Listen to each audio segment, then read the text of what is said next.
అంబేద్కర్ కోనసీమ జిల్లాకు చెందిన సరేళ్ల వీరేంద్ర కుమార్ అనే వ్యక్తి సౌదీ అరేబియాలో నరకయాతన అనుభవిస్తున్నట్లు మీడియాలో వీడియో హల్చల్ చేస్తోంది. తాను ఏజెంట్ చేతిలో మోసపోయి ఎడారిలో ఉన్న వీరేంద్ర కుమార్ తీవ్ర అనారోగ్యంతో బాధపడుతున్నట్లు వీడియో రిలీజ్ చేశారు. తనను స్వస్థలానికి తీసుకురావాలని వీరేంద్ర కుమార్ ఏపీ ప్రభుత్వాన్ని కోరారు. నా పేరు సరేళ్ల వీరేంద్ర కుమార్ అండి. నేను ఒక ఏజెంట్ ఖత్తర్ అని చెప్పి ఖత్తర్ తీసుకొచ్చి అక్కడి నుంచి సౌదీ అరేబియా తీసుకొచ్చేసారండి ఎడారిలోకి. నేను ఈ నెల 10వ తారీఖున వచ్చానండి ఖత్తరు. అక్కడి నుంచి 11వ తారీఖున సాయంకాలం నన్ను సౌదీ అరేబియా ఎడారిలోకి తీసుకొచ్చేసారండి.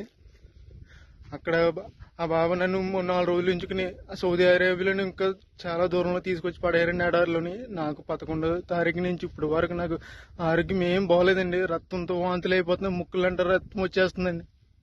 ఇప్పుడు వరకు బాత్రూమ్కి వెళ్ళలేదండి, నేను బాత్రూమ్ రావట్లేదండి. చాలా ఇబ్బందులు ఎదుర్కొంటానండి. ఎవరైనా పెద్ద మనసుతో నాకు సాయం చేయండి. నన్ను ఈ నరకం నుంచి నన్ను కొంచెం బయటపడండి. నన్ను ఇక్కడ తీసుకొచ్చిన ఏజెంట్కి నేను వీసాకి 1,70,000 ఇచ్చానండి. 1,70,000 అప్పు చేసి ఇచ్చామండి, నేను మా కుటుంబ సభ్యులందరూ. ప్లీజ్ నన్ను కానీ ఇలా వదిలేసానండి. 10 రోజుల్లో కనుక నేను ఇలా ఉంటే కనుక చచ్చిపోతానండి. సరైన తిండి ఉండలేదండి, మంచినీళ్ళు తాగుదామన్నా కానీ నా నీళ్ళు ఉండలేదండి. ఇక్కడ ఎక్కడికో దూరం వెళ్ళి రావాల్సి వస్తుంది. ఇది చూడండి, అక్కడ ఎక్కడో చిన్న చిన్న గుడారాలు ఉన్నాయి కదండి, అక్కడ ఉండాలండి. అన్ని వంటలేనండి, ఇవన్నీ వంటలేనండి. ప్లీజ్ అండి, నన్ను ఇక్కడ నుంచి కాపాడండి కొంచెం. ప్లీజ్ అండి, ఎవరొకరు సాయం చేయండి నాకు, ప్లీజ్ అండి.